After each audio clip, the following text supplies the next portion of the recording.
வணக்கம் மக்களை, சற்று முன் கிடைத்த தகவல் ஒன்றை பார்க்க போகிறோம். ஜூன் 4ஆம் தேதிக்கு பின் அதிமுக இரட்டை இலை எங்களிடம் வந்து சேரும், ஓபிஎஸ் நம்பிக்கை. திடீர் தகவல்.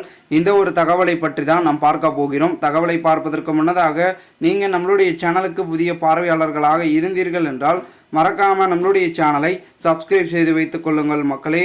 தற்பொழுதைய பொறுத்த வரைக்கும் பெரியகுளம், அதாவது ஜூன் 14ஆம் தேதிக்கு பின் அதிமுக கட்சி இரட்டை இலை சின்னம் எங்களிடம் வந்து சேரும் என பன்னீர்செல்வம் அவர்கள் தெரிவித்திருக்கிறார். அதாவது தேனி மாவட்டம் பெரியகுளம் தென்கரை பார்த்திங்கன்னா தனியார் பள்ளியில் பார்த்திங்கன்னா ஒரு வாக்கு சாவடியில் முன்னாள் முதலமைச்சர் நம்மளுடைய பாஜக கூட்டணி சார்பில் ராமநாதபுரம் தொகுதியில் சுழற்சியாக வேட்பாளராக போட்டியிடும் பன்னீர்செல்வம் அவர்கள் வாக்களித்திருந்தார் நேற்றைய தினம். அதில் பார்த்திங்கன்னா அவருடன் அவரது அதாவது மகன் எம்பி ரவீந்திரநாத் அவர்கள், அதன் பிறகு ஜெயபிரதாப் அப்படின்ற ஆகியோர் பார்த்திங்கன்னா வாக்களித்திருந்தனர். அதில் நம்மளுடைய பன்னீர்செல்வம் அவர்கள் வாக்களிச்சிட்ட பிறகு என்ன பேசியிருந்தார் என்றால், பன்னீர்செல்வம் நிபுணர்களிடம் கூறுகையில், ராமநாதபுரம் தொகுதியில் எனது வெற்றி வாய்ப்பு பிரகாசமாக இருக்கிறது அப்படின்றதையும் உறுதிப்பட பன்னீர்செல்வம் அவர்கள் தெரிவித்திருக்கிறார்.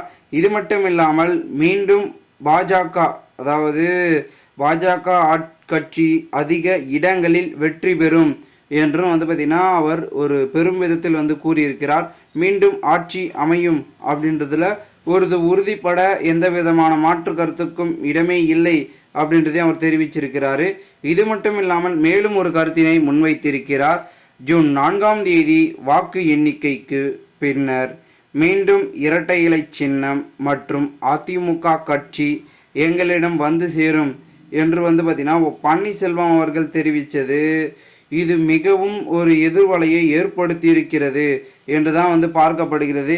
ஏனென்றால் பன்னீர்செல்வம் உறுதிப்பட கூறுகையில் இவரும், அதாவது பன்னீர்செல்வமும் பாரதிய ஜனதாவும் ஒரு சில புதிய விதமான பிளான்களை போட்டிருப்பதற்கான வாய்ப்புகள் என்பது மிக அதிகமாக இருக்கிறது என்று கூறப்படுகிறது.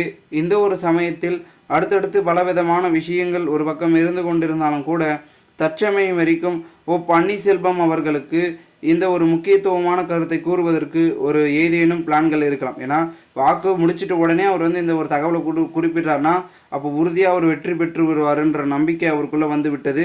அதனால் கண்டிப்பாக பார்த்திங்கன்னா வெற்றி பெற்றார் என்றால் அதிமுக தலைமை உங்களுக்கு தான் அப்படின்னு பாரதிய ஜனதா அவரிடம் சொல்லி வைத்திருப்பது இது மூலமாக நமக்கு தெரியப்படுகிறது என்றும் பார்க்கப்படுகிறது. அதனால் கண்டிப்பாக பன்னீர்செல்வம் அவர்கள் மீண்டும் அதிமுகவில் செல்ல போகிறார்.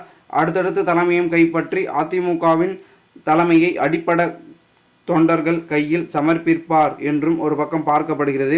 இந்த ஒரு நிகழ்வு ஜூன் 4ஆம் தேதி பின்னர் நடைபெறும் அப்படின்னு பன்னீர்செல்வத்தின் ஆதரவாளரும் ஓபிஎஸும் அவர்களும் சொல்லியிருப்பதில் இது பெரும் பரபரப்பை எடப்பாடி அணிக்கு அதிர்ச்சியும் ஏற்படுத்தி கொண்டிருக்கும் சூழலில் அடுத்தடுத்து என்ன நடக்கப் போகிறது என்ற ஒரு எதிர்பார்ப்பும் தொடர்ந்து எழுப்பப்பட்டிருப்பதை நாம் காண்பித்து வருகிறோம். மேலும் தற்சமயம் வரைக்கும் பெரும் விதத்தில் இருக்கக்கூடிய முக்கிய புள்ளிகள் எல்லாருமே இது மாதிரி இருந்து கொண்டிருந்தால் அடுத்தடுத்து என்பது மிகவும் ஒரு பரபரப்பை ஏற்படுத்தியிருக்கிறது. மேலும் இதுபோன்று நீங்கள் அரசியல் சார்ந்த தினசரி உண்மை நிலவரங்களாம் நீங்கள் அடுத்தடுத்து தெரிந்து கொள்ள நம்மளுடைய தமிழகத்தின் அரசியல் என்னும் யூடியூப் சேனலை சப்ஸ்கிரைப் பண்ணிவிட்டு கூட இருக்க பெல்லைக்கான ஆளில் கொடுத்து வைங்க மக்களே.